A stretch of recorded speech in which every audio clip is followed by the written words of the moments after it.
time to add personality to your office or home. Goat Guns offers a wide range of miniature gun models that are fun to build and display. From desk decorations to conversation starters, our realistic die-cast models are sure to impress. Choose from a vast selection of historic miniature firearms such as AR-15s, AK-47s, and 1911 pistol. We have greatest of all-time support and a 90-day buyback guarantee. Order your Goat Gun at goatguns.com.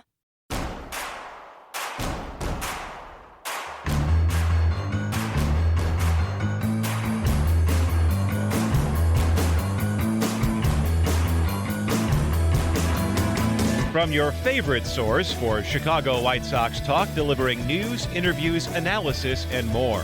This is the Sox Machine Podcast with your hosts, Jim Margulis and Josh Nelson. Thanks, Rob, and welcome to the Sox Machine Podcast for Monday, August 12th, 2023.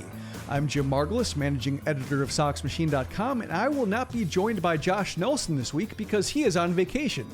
Instead, I'll be joined by former White Sox pitcher Scott Carroll, who you may remember from such seasons as the 2014 White Sox through the 2016 White Sox. But before we give him a hearty welcome, I want to share a little bit about how this conversation came to be.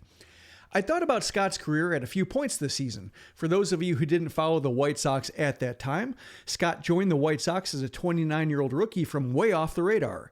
They'd signed him to a minor league contract in the middle of the 2012 season after he was released from the Reds. He was injured for the first half of 2013, and he wasn't even a non-roster invitee to spring training to start the 2014 season. There really wasn't a reason to think of him as anything but an organizational player.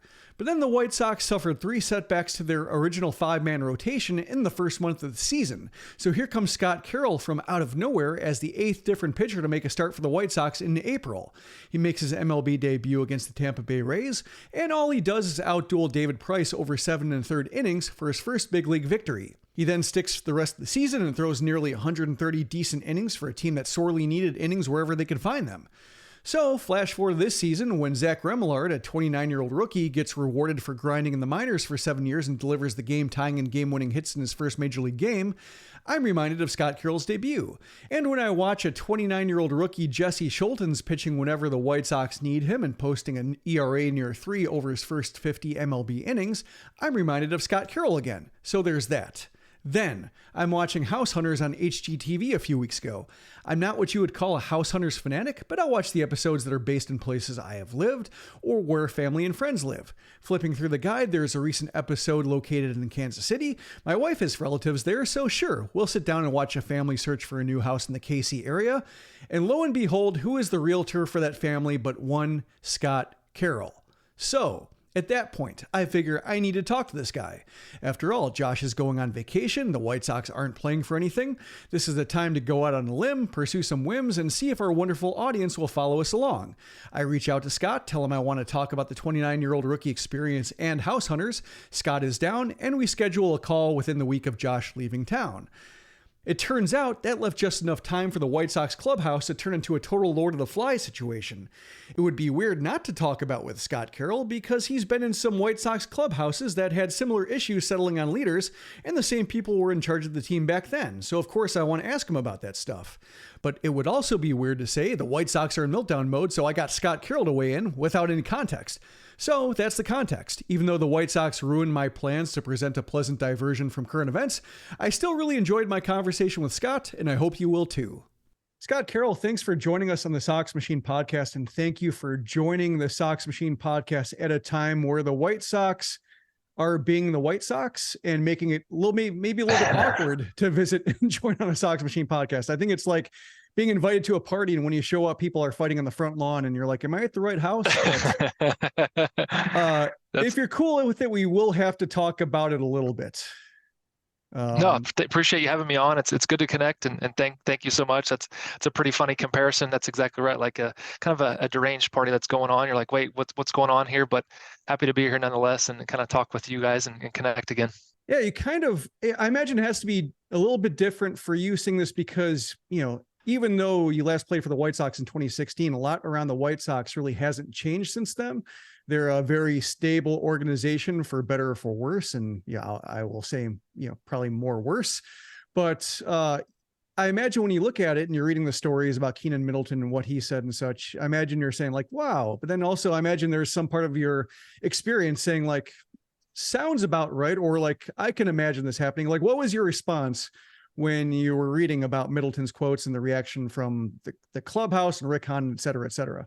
Yeah, so to be honest, I haven't read too much into Rick Hahn's comments yet, but when I read about Middleton's statements and that story, that it caught me off guard a little bit, but also it wasn't surprising because of if his experience, and it's like there were similar things that kind of happened, but there were still some leadership, but also just some things that you had to abide by, and just some things that you would as a player respect, and just within the culture and the community of the team. But again, I wasn't fully surprised when I saw some of those things, just because of recent years of history, some things that have taken place, and just kind of the overall disarray that has happened over the past several years that I as a former player and just a viewer now of baseball, that I've witnessed. So I actually applaud him with what he said, and for him to go out there and say that and put it out there like that, because it came from a truthful place. He wasn't just making it up. So I applaud him for speaking up, because there are some obvious changes that need to take place for the White Sox organization to move forward and be where they want them to be. Yeah, Rick Hahn disputed some of the specifics of Middleton's account, but some players backed him up, some players disagreed. So Middleton stood by his truth. So right now we're kind of in a limbo of like, he said. But I think the thing that's striking to me, and Hahn said this, Grifal said this, when it comes to the code of keeping things in the clubhouse. And when you were there, there was some discontent in the clubhouse. Some of it erupted, but some of it did not until years later when we heard about it. But how strong is that pull to not say anything, even when, reporters would love to know what's going on, when you might love to have people know what's going on because, the team isn't playing as well as it should be. And there might be actually some real legitimate interpersonal reasons for that. No, that's a good question. And I think what we're seeing here now is, and again, keeping it in the clubhouse does happen, a majority, if not almost, I don't want to use a certain percentage, but a majority of the time. Middleton spoke out because he got traded and got a breath of fresh air to go with another organization, and he was like, okay, well this is something I have to get off my chest, because this is not how I wanted to be a professional Major League Baseball player, and the things that I wanted to go about, and the community and the culture and the team I wanted to be a part of. So it wasn't necessarily even wrong for him to say that, because what he was speaking was honestly his experience and his perception of what he witnessed and what he went through. And he was like, man, this is not what I was expecting when I was going to be with the White Sox. And he just voiced that. So keeping it within the clubhouse definitely pertains to a lot of stuff when you're on the team, when you're dealing with things. And most of it does stay within the clubhouse, because you got to be able to deal with that internally as a team, as a clubhouse. But again, it comes down to, I think, lack of leadership, and a lack of not just vocal leaders, but just leaders who continue to do the right things. It's not a great message when you're hearing about guys just continually slack off and not taking the game seriously, because that rubs a lot of people the wrong way.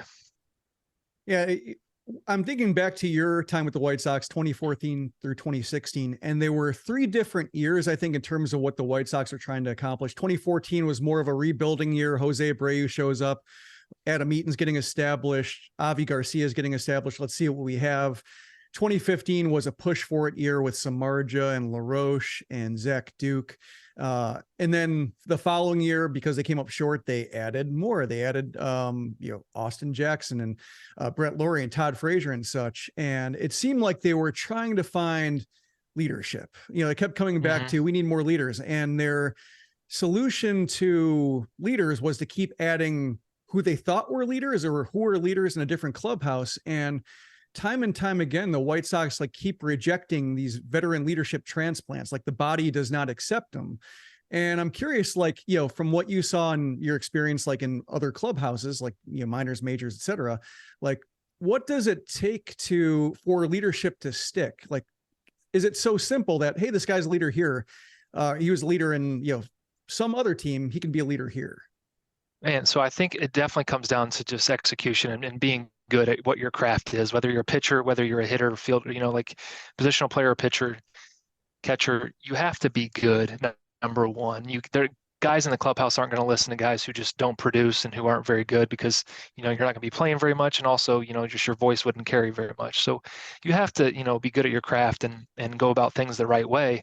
And then secondly, you have to be able to toe the line between picking guys up and also just doing it the right way, like vocally picking guys up, but also getting on them when they need to be, but in a way that's not like demeaning, but like in putting guys in their place to where they feel like, man, screw this guy, or I don't feel like I have to owe you anything. But just being a good teammate when is kind of the overall arching theme with that. But doing it with your words and your playing hard.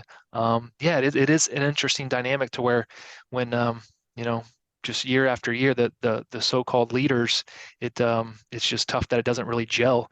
And when that happens, then you kind of have underperforming seasons, underperforming years, because the guys who thought were going to be leaders, whether it be vocal or actually playing well in the field, and if that doesn't translate, then you kind of you're kind of scrambling to find some other pieces to fit that puzzle so you can have a successful season. As a player, like say in 2015, when you're there in 2014, you throw 100 plus innings. So you're part of the mix, even if you're not, maybe a little bit of an up and down guy still, you're part of it. And then they bring in like an Adam LaRoche or a Jeff Samardzija. And do they say like, this is the leader, or this is the new sheriff in town? Or like, how is that order kind of presented to the clubhouse for maybe the players who are more, complimentary players, players who fill out the roster, players who aren't necessarily faces of the team? So it's not like said by the upper management or the front office or anything, and by the way, both of those guys, who I love both of them, great teammates, have nothing but awesome things to say about them. They were great to me. They were great to other guys in the clubhouse. But it's just more of the thing that you can't force. You have to let that naturally happen. And they both went about their business at the most professional level. They went about and showed guys the right way to play the game. But you can't force leadership. You can't have guys try to act like they're a leader or try to vocally be a leader and force that, because if you're trying to be that, then that's just not who they're going to take on to, and then it's not going to work properly. So and it's not a thing that where the front office says, okay guys, we're signing this guy and we got a new deal now, he's our leader. So that doesn't work either, because they're not the ones day in and day out putting in the work in the clubhouse and trying to gel as a team, because it is a long season and you're going to go through just some ups and downs, some winning streaks, some losing streaks, but that's when you really want to rely on those guys just to help the team continue to move forward in the right way. It is funny that you mentioned that it's not presented to you, because from the outside perspective, from the fans, they'll definitely sell a guy's leadership capabilities, especially when the previous team was accused of not being a leader. Like, okay, here's our leader now. And I think that's where it's like, does that work that way? It doesn't seem that simple to be like plug and play, clubhouse hierarchy. But you mentioned, Adam LaRoche, or we talked about him a little bit, and you mentioned that like you have to play well, and he did not have a good year his first year there. And then the second year, the Drake LaRoche thing blows up in the clubhouse. And, I imagine the year that he had beforehand played into losing his standing. And then Jimmy Rollins comes in, Alex Avila's there, like a whole bunch of more veterans are coming in and altering the dynamic a little bit. And what was that like as like a bystander to it, being around the spring training complex when all of that is breaking out? Yeah, so it's interesting, but also I'll back up for a second, that question. So with LaRoche, he never once, you would think, like, just with his personality, he didn't ever try to bring guys down with his not playing well, and he wanted to play well more than anybody. When you come to a new organization or a new team, like in his situation, and you're leaned upon like that and you're not playing well, it's the worst for that particular person. And he was trying his damnedest to do everything he could to help his team, and he wanted to play well, and it just was unfortunate that it wasn't happening. But then to your point, you pair that up with in the second year with his son and being a part of the clubhouse, which wasn't even an ordeal. And if you want to feel old, Drake, his son, now has a son. So it's crazy to think about. So, but it really got blown out of proportion, because it wasn't even an ordeal within the club. That I didn't perceive it that way, just maybe because I'm a pitcher and we didn't really have to deal with the positional players as much. Just all that stuff. But Drake was he was helpful. He was doing stuff like he was not freeloading at all. Like he would clean cleats, he would go shag fly balls, he would just do anything. And I would think from a, standpoint of being a father or just, the game of baseball, you'd want to allow the sons to be a part of as much as possible, but maybe it got to be too much. And I wasn't privy to some of those conversations as far as what was the kind of the straw that broke the camel's back, so to speak. But to your point, it kind of did go into like the previous season, like, well, he's not playing well, and then he's doing all this stuff that we're not really okay with. So let's use kind of this as an excuse to kind of get him, where we want him to be and get his son out of here and have him more focused on baseball and all this stuff. So it was just it was an odd thing, and it got blown way out of proportion more than it needed to be, and it's unfortunate, but Adam stood where he stood, and he's he's not going to choose his family. You're not going to make him choose his family over baseball, and that's ultimately what happened. Yeah, it's just, with, Kenny Williams and Rick Hahn were there, and Kenny Williams and Rick Hahn are still here. And just like the questions about like leadership and being able to actually construct like a functioning clubhouse hierarchy that runs itself, I think is really what's eluded them. And, the way they approached it then was kind of like adding veterans, like a boy band. Like, he's going to be our energy guy. He's going to be our face of the media. He's going to be our cute one. He's going to be the bad boy. And just like, it always seems like they just don't quite, have the people skills necessarily to kind of understand how it works, or have the patience to actually like, absorb a down year and then like add thoughtfully. Like, it seems to just be more reactionary, I guess, or sheer force of will. We're going to make this thing work. Yeah, no, I think that you bring up some good points to where if you were looking at it from a business standpoint and just from running a healthy culture, there are a lot of decisions that you can just be like, well, that doesn't really make sense, and you guys haven't shown success in doing so. So it is kind of crazy to think about all these years and these seasons that have passed, and some common things keep coming up. So it's not good. Well, let's talk about something that's a little bit more enjoyable here. Like, one of the reasons I wanted to talk to you originally is because you were I've been writing since 2006. And when you broke into the majors in 2014, you were the oldest rookie that I'd covered. And you surprised me just because you were completely off the radar. You can kind of fill me on the details here, but you were not even like a non-roster invitee to spring training. And then all of a sudden, the end of April, you're up and like, who's the Scott Carroll guy? And we're kind of going through the same thing now with Jesse Schultens, who's in the rotation, you're holding down a spot, and Zach Remillard, who's a utility guy, both 29-year-old rookies. But again, Schultens was at least a non-roster invitee. Like, there was some kind of establishment of like, oh, the White Sox are interested in him as a player. They're interested in his arm, his arsenal. Zach Remillard was a draft pick of the White Sox, had been around forever. So at least we knew who he was and what he did. With you, I was going back through the coverage of just, your minor league career and coming up and how you broke in, and just, how did that happen so quickly from like being off the radar to all of a sudden like throwing 125 innings?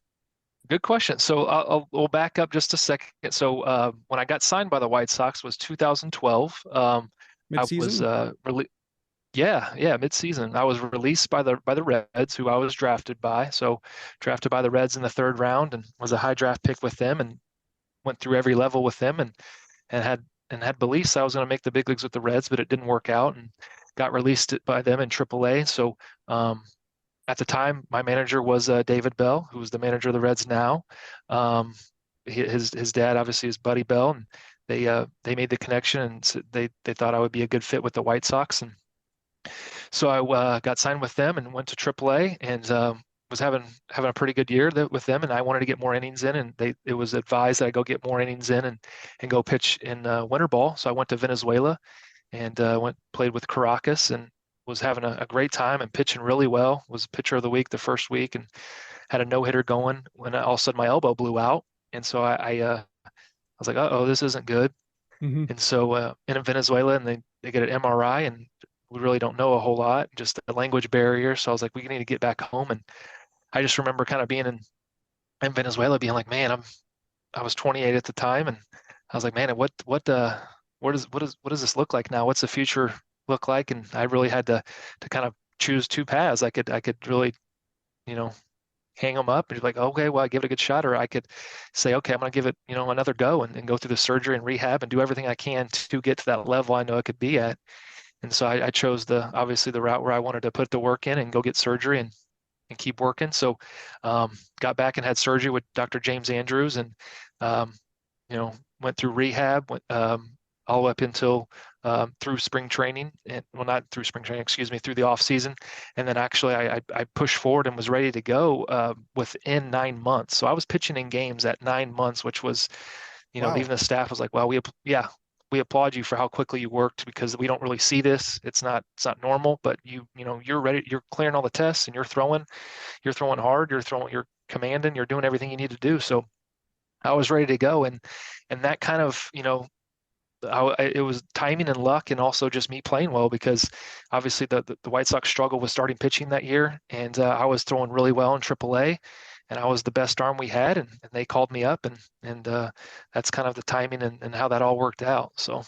Were you minor league free agents like in between seasons? Like did you have the ability to look elsewhere? So how did you, like, at that juncture in your career where you're like trying to figure out like, what's my path? Like, how do you weigh opportunities? Like, how many opportunities did you have, or how many teams were interested to know like which team can give me a path towards the majors?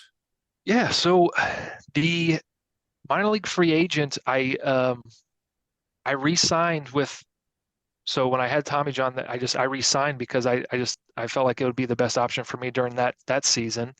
And it was just, I believe the Phillies were also in talks with me. And I remember kind of talking with the Phillies to possibly go that route.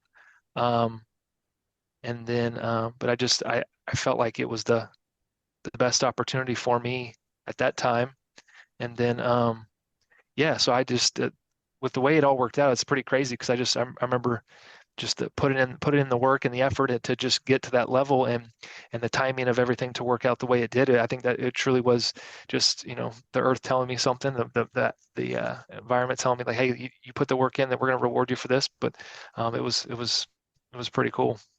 Yeah, I was looking at the transaction log to remember the order of how the pitchers kind of either dropped off the roster or hit the injured list that opened the door for you. And to remember some guys with our listeners here, Felipe Paulino went down with the shoulder. Then Chris Sale had a flexor injury.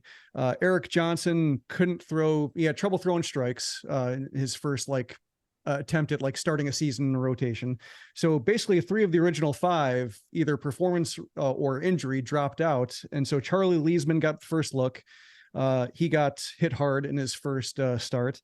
And then it was Andre Rienzo, Hector Noesi, and you. Like, it was kind of in that order. Like, I think within 2 weeks, Rienzo joined the rotation. Noesi was signed from the Rangers after the White Sox, I think, beat him up pretty hard. And like said, oh, we can fix you. Come on over. And then he ended up joining the rotation. Right. And then it was you. So it was just, all of a sudden, it looked like it was like an emergency. The White Sox were taking on water, and you show up. And I knew who Rienzo was because he'd been in the organization for a while. I knew who Noesi was because he'd been around the majors a little bit, but I'm like, Scott Carroll, I got nothing. So I assume sinker slider, because that's kind of the default for a guy in his late 20s. Yeah, probably sinker slider. Doesn't walk too many guys, keeps the ball on the ground, etc. And it ended up kind of being true. But I like your debut is probably one of the cooler moments of that season, because you show up and then you just outduel David Price. So and then Adam Dunn buys you dinner afterwards for you and your family. Yeah, man, that was honestly one of the cooler days and coolest days of my life. And the way it all came together. And I just remember being so prepared, though, and just not even having a blink of just like it wasn't going to work out. Like, not saying like I didn't have that. That's almost like a Hollywood movie script, to be honest with you. But just I knew I would play well. I knew it. Getting to Chicago like that, the days before my start, and then the day of the game. Just knowing I would pitch well, just because I had all the belief in the world in myself, and I was finally there. And it's pretty cool that, I got to toe the rubber against David Price and pitched much better than him on that day. And and then to top it off, to have Adam Dunn take care of me and my family for my post-game celebration with my family and friends was just awesome. And it just that's the cool stuff. And that's like, a story I really enjoy telling, just because it just shows what kind of person he is, the character he has. And those are the big league stories you want to tell, because it wasn't about him at all. He wanted to make sure it was a fun night for me and my family, and he definitely made it worthwhile. The biggest acts are visiting Chicago this summer, on top of all the baseball games and other great concerts, theater shows too. It can be quite the chore and headache trying to secure tickets to all of these shows and events. Buying tickets shouldn't be stressful. Use Game Time to purchase your tickets. Game Time is the fast and easy way to buy tickets for sports, music, comedy, theater near you. They've got killer deals on last-minute tickets, and their best price guarantee helps eliminate stressing over tickets. If you find tickets in the same section or even row for less, Game Time will credit you 110% of the difference. That's why Game Time is the fastest growing ticketing app in the country. Download the Game Time app, create your account, and get $20 off your first purchase using our promo code Sox Machine. Terms and conditions apply. Again, create an account and use our promo code Sox Machine for $20 off your first ticket purchase. Game Time. Last minute tickets, lowest prices, guaranteed. There's no I in team, but there is one in Indeed, and that's the hiring platform that you need to build yours. When you're hiring, you need Indeed. Instead of spending hours on multiple job sites searching for candidates with the right skills, Indeed's a powerful hiring platform that can help you do it all. One of the things I love about Indeed is that it makes hiring all in one place so easy, because Indeed does the hard work for you.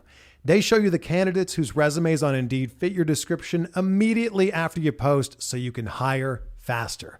Join more than 3 million businesses worldwide that use Indeed to hire great talent fast. Start hiring now with a $75 sponsored job credit to upgrade your job post at Indeed.com/Blue Wire Sports. Offer good for a limited time. Claim your $75 credit now at Indeed.com/Blue Wire Sports. That's Indeed.com/Blue Wire Sports, and support the show by saying that you heard it on this podcast. Indeed.com/Blue Wire Sports. Terms and conditions apply. Need to hire? You need Indeed. And when talking to like guys in your situation, like either up and down guys or guys who are just getting their first shot, it's almost like they don't want to talk about a hot streak or a good series of starts, because it feels like their existence is very precarious. Like when you're throwing 100, because 125 innings, I think, is an accomplishment. Even if like the ERA isn't that remarkable, or like, maybe your wins above replacement, it doesn't stand out. Like, I think innings for a pitcher tells a story in a way like, other positions don't get the benefit of. Like, if you throw 125 innings, that means the manager likes seeing you enough. That means like that the front office wasn't looking for anybody else, because they might scatter those 125 innings among 4 or 5 guys if they don't like the way you're looking. So I think innings itself tells a little bit of a story, but like when you're actually making starts every 5 days and preparing every 5 days, like, can you enjoy successes, like the ups, even if you're aware that downs might be coming, like, or is it all about like, I need to stay here? Man, that's a really good question. Enjoying success, it's tough. And I think I didn't ultimately get to enjoy success because I was just a guy who had to, to do anything and everything I could to be at the big league level. There were parts when I could enjoy it for just a brief little bit, but if it's just, winning is something that isn't guaranteed to you. It's rented, and you have to put in the payment every day, every week to continue to do that. It's very fleeting. So I didn't get to enjoy it as much as I wish I could have. But I guess that's part of it, you enjoy it finally when you're all done. But I put a lot of work and effort into try and get up there. And so when you're up there and you're a guy who's on the fringe, and you're trying to pitch every game because it is a showcase, you didn't have a guaranteed contract. You're not a guy who they have a long-term future with. I'm just a guy who was pretty much a stopgap, and I tried to fulfill and use my opportunity to the best of my ability. And I feel like I was doing that. And towards the end of the year, I remember pitching against the Tigers, and they were a playoff team in 2014. And I pitched, I think, 6 innings, 1 or 2 runs there at their ballpark. And I remember feeling really good about it because it was just an environment type of thing. Like, wow, this is, it was high leverage type of stuff. And so I was getting into a decent groove and feeling good about where I was, my trajectory as a pitcher, but also within that organization. But yeah, they didn't ultimately see it that way. So that's what was kind of frustrating, because I know you're probably looking at the transactional moves, but it was like after that year, they designated me. So that was kind of surprising. How does something like that happen? Like in terms of like being a disconnect between like feeling like you gave the team what it needed in terms of innings, games, either in long relief or in the rotation, to where like you're soaking up innings that they desperately need to cover when they're, about to lose like 80, 89, 90 games and they're just looking to get through the season. Like, how does that news hit, or like, what's the message delivered with it that like, we need that roster spot back? Man, that's really good. That's one thing. If I could sit in a room with Kenny and Rick and just tell them that their communication is just not good. They didn't communicate with a lot of players, and especially myself. You're human beings at the end of the day. And I understand it's a business, but you have to be able to let guys know exactly what's going on with, why, like, just, if someone's producing and things and they need to make a move, that's great. But just, be transparent about it. The transparency was never there. So I think that's the frustrating part when I look back on my career, is just that there wasn't any transparency, and it was just their way, and you just had to deal with it and be a byproduct of their system. So the news didn't get delivered very well, and it's just something you have to take and be like, okay, now what? Because your first time through it, you don't really know what to expect or where to go. So you're just like, okay, well, what are my options now? And then you kind of go do a recourse with your agent, like, okay, these are my options and this is what we can do. So yeah, so I imagine like, this is the only major league organization you've known. Like, it also might not have a lot to compare it to in terms of how you receive the news or how how you're shuffled off. Like, is it a case where like you knew it was abnormal, or just like, that was different than I thought it was going to be? Yeah, I think kind of just a little bit of both, but probably more leaning towards like, that was different than I thought it was going to be. I thought, just transparency and and honesty would be at the forefront of trying to make the decisions or when communicating with the team and the players. So then you came back in 2016 or you came back in 2015, up and down guy, and then 2016, another situation of just having to compete. So like it did, based on, the opportunities you received in subsequent years, and also like where you positioned in spring training, it did seem like they probably told you enough that made you think like, I still have an opportunity here, along with the, exactly right, like the roster move. So exactly right. Push and pull. Yeah. It's just giving you just a little bit of hope to think like, hey, if you do all these right things, we're going to give you this opportunity.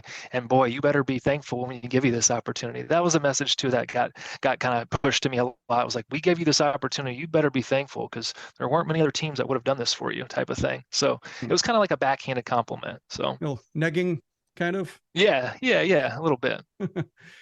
Oh, that's unfortunate, just because like, I'd cover a fair amount of minor league games and, kind of next to the dugouts and such. And you see like all the stuff that like Zach Remlard has to go through in order to like hang around 6 years and get every opportunity in spring training and every kind of fill-in game where it's an audition, because like, you're coming in the 7th inning of a spring training game to play out the rest of the string. This is still an opportunity in front of the big league staff. Like, you would think that the opportunities themselves would be motivation enough, rather than having them have to tell you that like, hey, these opportunities they're really important and you better treat them as such. Like, I would assume that would be the default operation, especially for somebody in your position, 29, 30, 31 of, every chance could be your, either your ticket or your last one. Yeah. Well, and it's interesting too, because you bring up, so myself and the other 29-year-olds they got on the roster right now, it's an interesting dynamic, because you are a veteran when it comes to baseball, because you've been in the minor leagues for a while. But when you're a 29-year-old rookie, you're not supposed to be looked at a veteran. You're a rookie. So anything you do, you're like, well, you have to, know your place, type of thing. And you're not supposed to do certain things because you're a rookie in this league. But it's like, well, wait a second, I've been around baseball enough, but you also want to be respectful of everything, because it is, it is a privilege to play in the big leagues. But it's an interesting dynamic, because you are a 29-year-old rookie and you are looking around for just advice and just the right way to do things, and making sure that you're following the culture of the community and doing things the right way. But also, you've been around the game enough to know like certain things. It wasn't like you're a 23-year-old rookie. That's completely different. 29-year-old rookie, you've been around the game for a while. You've been playing the game longer than you've not been playing the game. So it's just, that's I find that dynamic to be really interesting, because there aren't many of us that have, stepped into the big league stage at 29. So there's a lot of experience, but it doesn't mean that it's big league experience. It was funny with Zach Remillard being a utility guy and coming up, and he had a really big game, kind of like maybe the position player equivalent of your start, where he had like a game tying hit and a game winning hit in the 9th and 11th innings. And, had some nice plays in the field and dropped down a nice bunt and was kind of doing everything you expect like a last man on a bench to do to earn his keep. And he was getting a lot of praise. And part of it's like, yeah, he's been around the game for a while, but also like it did seem a little bit of like he's getting a lot of praise about things he should be doing. Does that mean the guys on the roster who are already there aren't doing the things he's doing? And it's kind of a message, but then that's kind of an awkward position for a rookie to be thrown into, is like, am I being used to send a message for guys who weren't cutting it before and maybe should have been? So yeah, it's funny that you say that in terms of like, being a veteran. It's like, yeah, you're two things at once. You have seasoning, but also no standing. Yes, exactly. That's a great way to put it. So like, after everything's said and done, like you went to, Tijuana and played in the Mexican League. We've got a question about that. How was that experience playing in Mexican ball? It was fun, man. It's a blast down there. That's their major leagues of baseball. There's some great players down there. And it was a really cool experience. I wish it would have lasted longer. And the year before that, so the cool thing, well, I think it was that same year or just the year before, but I played independent baseball to continue my career, but I also got to be the pitching coach and a player at the same time. So I got to be a pitching coach when I wasn't playing, and then I got to pitch on every 5th day. So that was a really cool experience to kind of help a staff move forward, but then also know that I got to take the ball every 5th day. So I learned a lot about myself, but also it was just a cool experience to do that. So that was in Kansas City, the independent ball? Yeah. So you got to move home as well. Now, so you got to be home and then do all that stuff. Yep. Yeah, so they're called the Monarchs now, but it was the Kansas City T-Bones when I played, and then they've done really well the past several seasons. They won the championship in the American Association, is what's called. Really good baseball. They have guys selected by the minor league teams every year because it's one of the top, next to the Atlantic Coast. Is that what it's called, the Atlantic League? Next to that one, they have the most players taken. So it's really good baseball, and a good opportunity for guys to continue to play to try and reach the next level. So, now that, when you look back in terms of being removed from it, because we talked briefly beforehand and you said there was like a sense of grief after you're done playing, like after you reached the end of your playing days.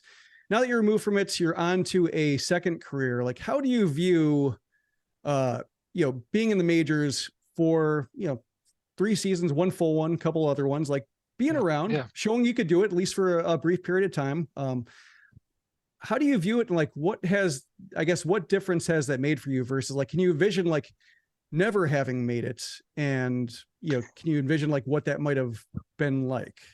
Yeah, that's a good question. I haven't really ever tried to put myself in the place where if I hadn't have made it, just because it was such a long road, but also something I envisioned for ever since I was little. Like, even when I was in high school, I was like, I want to be in the major leagues. I went a different route to get there. But, yeah, it's interesting because we talked about, the grieving part, because there definitely is a part of that. Whenever you're done playing, you have to kind of take a step back and realize where you're at and then what you achieved, and not be, I don't know, just kind of a lot of emotions, because you're frustrated, upset that you're not playing anymore, but you're also happy that you got to do it. You got to live out a lifelong dream, but play at the highest level. And I had a mix of emotions, because I know no one else really gets to go out on their own terms unless they're just, retiring. They do their farewell like the top players do. But, for me personally, that's, I was just frustrated because I knew I had more left in the tank, but it just wasn't getting the opportunity from many other teams. So had to make that decision for me and my family. But ultimately, I kind of left with a little bit of like, man, if I would have gotten, I think, one more opportunity with, a major league team, that I could have prolonged my career type of thing. But, I view it as a success, obviously, because I made it. I had, I think we talked about it a little bit earlier, but had success in 14, had success in 15, was not fully healthy in 16, to be honest. So I wasn't pitching with my top stuff, and it obviously showed with just the outings and the results. But that's one thing I kind of do have one regret is just I didn't that 16 season wasn't handled properly for myself. I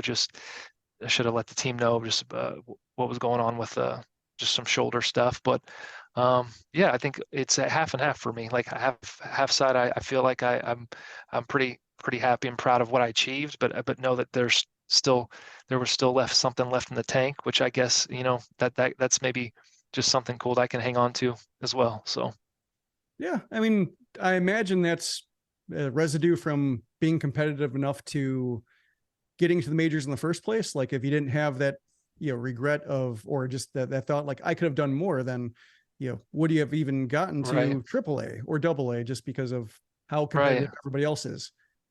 So you might be stuck with that. Yeah, exactly. That's just something I got to work through. Exactly right. It's a good point. So when it comes to the post-career career, and this is the other, reason I want to talk to you, was that saw you on House Hunters, and I did not expect to see you on House Hunters. I watch it every once in a while. If it's located in a place where either I've lived or my wife has family, and my wife has family in Kansas City. The episode is called Family Grillin in Kansas City. It's like, okay, I'll watch that, see if they end up in a spot where my wife's family is, and they introduce the couple and their family and what they're looking for. And then they go to the first house, and who is there but Scott Carroll? And I did the Leonardo DiCaprio meme points of like, I'm watching with my wife and just like, I know that guy from the TV. Yeah. And, kind of like, double check, like, yeah, that is, it's not, I didn't know if like, just a case of, knowing somebody and like being a real estate plant, like actually versus actual working realtor. I'd never given that much thought in terms of like, do they hire people to, you're real working realtor in Kansas City, and like got that opportunity. Yeah. So like, one, like, how did you end up in real estate? Like just given like the avenues coming out of your career, and then like, how did you end up on House Hunters? Like, what's that process like to actually end up on that show? Well, cool. Yeah, I'm glad you saw the episode. It's really funny and such a small world, to be honest with you. So, a lot of grown men now have started to watch HGTV due to my outing on there. Yeah. So I after I was done playing, I took a year off after 2018, and in 2019 tried to figure out what I wanted to do. And I had a lot of good people around me who were, saying that, you would be good in this type of role. And I had some good friends who were getting started in real estate as well. And so selling houses is something, to be honest, I didn't know that I would go into that, or nor did I like picture it. But now that I'm doing it on a daily basis and getting to see it, it's a lot of fun. I get to wake up every day and talk to people. So that's what's really cool. And I get to talk to them about what's going on in their lives, what's going on in the market, just keeping things, up to date. So that's been really exciting. And it provides a lot of opportunities. It really does. And it keeps that competitive nature going for me, an entrepreneurial mindset to where, there's a lot of different avenues you can go with it, and it's just kind of what you want to make of it. As far as the HGTV and House Hunters, how it came about, like, the family actually approached me. They said, hey, we're thinking about going on House Hunters, because the family I helped, they were moving from Virginia to move back to Kansas City, near where he grew up, near Olathe. And they approached me and just said, hey, we're thinking about doing this. Do you want to be a part of it with us? And I was like, yeah, that sounds like a cool idea. And so, they're like, okay, well, you're going to have to go through just some small interviews just to make sure that you're competent and all this stuff. And they know you're good enough for the show. I said, not a problem. And so what's funny is the small world, who I get interviewed by on their production company, he goes, hey, when I saw your name on the call list, I thought I recognized your name. And then sure enough, I saw you pitch in Yankee Stadium. And I said, wow, okay, so that's pretty crazy. So like the guy who's interviewing me on to be on this production for this show, he had watched me pitch against the Yankees in Yankee Stadium back in 2014. So I just thought that was okay. Well, it's definitely meant to be. So it was a cool experience, and just something that is definitely going to help my business, and also just it's just a cool thing to just say that I've done. So yeah, so I was curious, like whether the couple, you're working with whoever's looking for the house like beforehand, and then they go through HGTV, or HGTV finds the people looking for the house and then pairs them up with a realtor in that market. Like I didn't know which way it went. So this is like a pre-existing, like finding, starting the house process and then interviewing for the show to try to get, I guess, to make that public. Yeah, whole I mean, process? it can kind of go.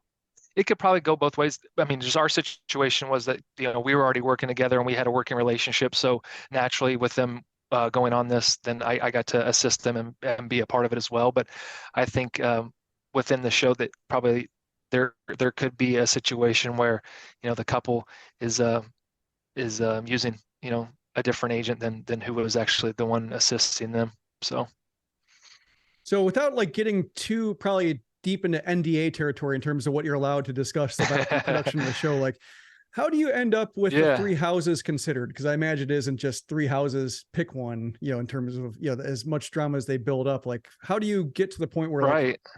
those are the three houses that end up being showed?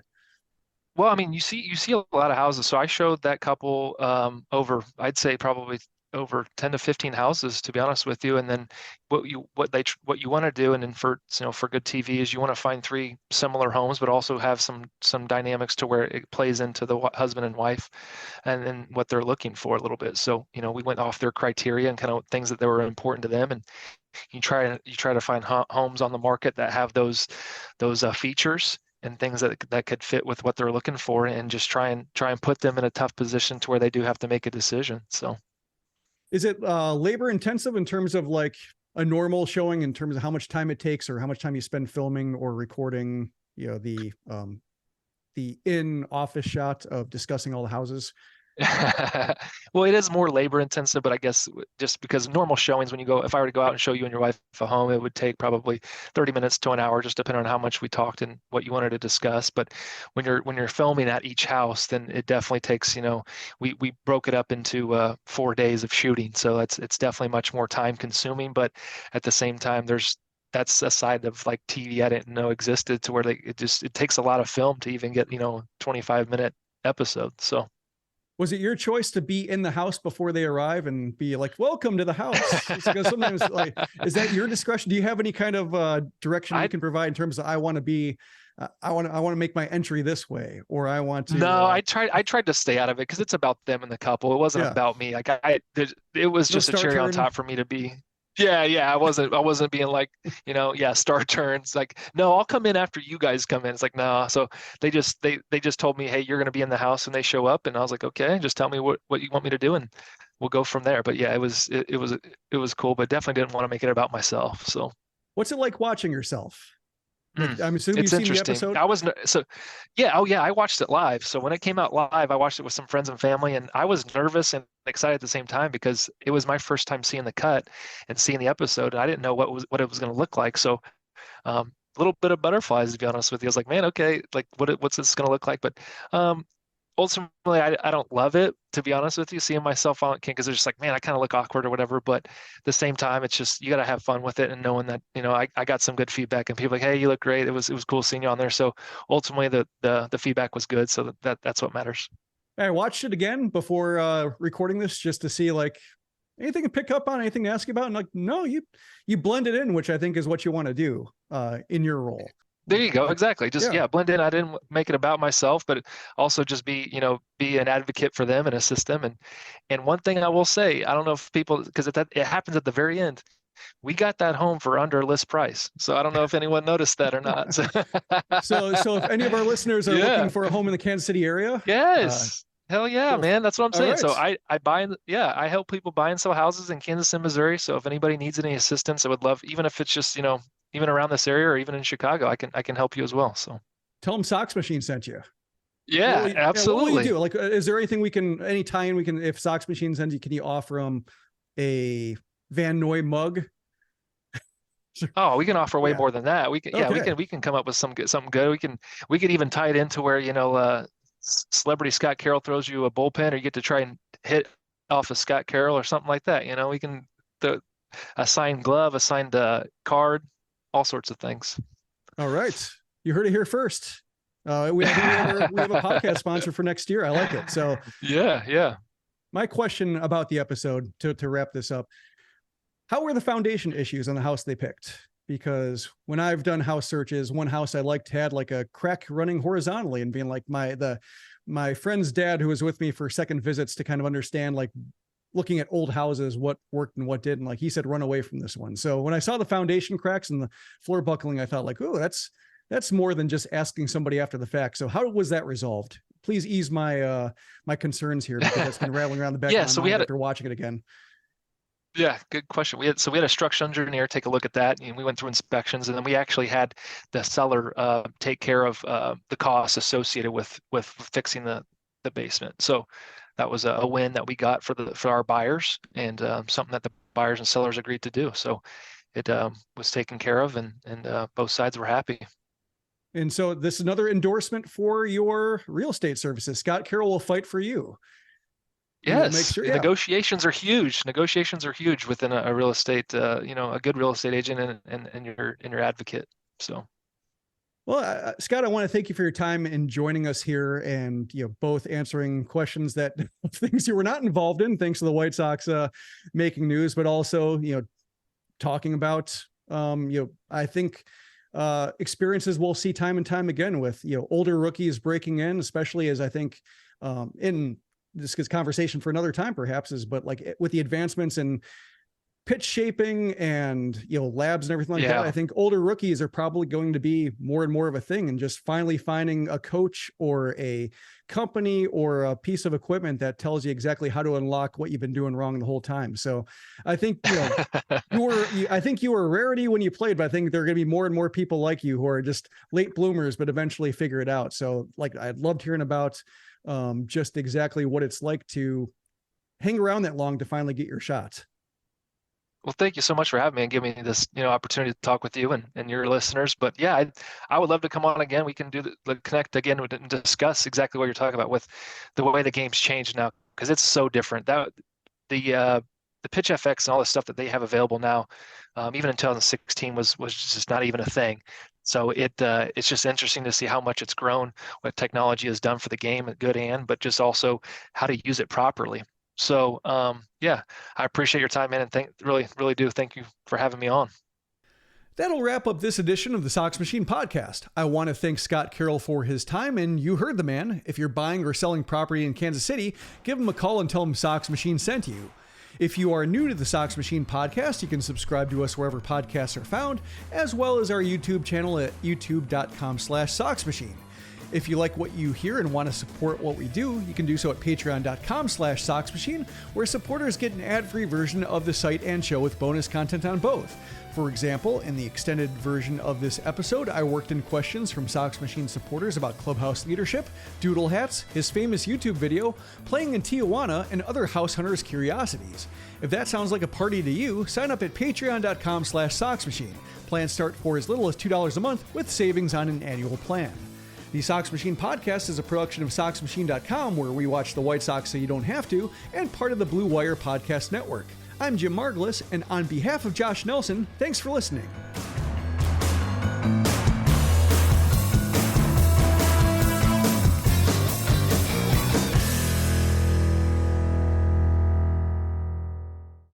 Want to show off your patriotism and love for firearms? You need to check out Goat Guns. Our authentic die-cast miniature gun replicas are a great way to celebrate your rights while adding a unique and high-quality item to your collection. They are fun to build and make a great display addition to your office, man cave, or anywhere you want to show off your collection. Start your collection today at goatguns.com.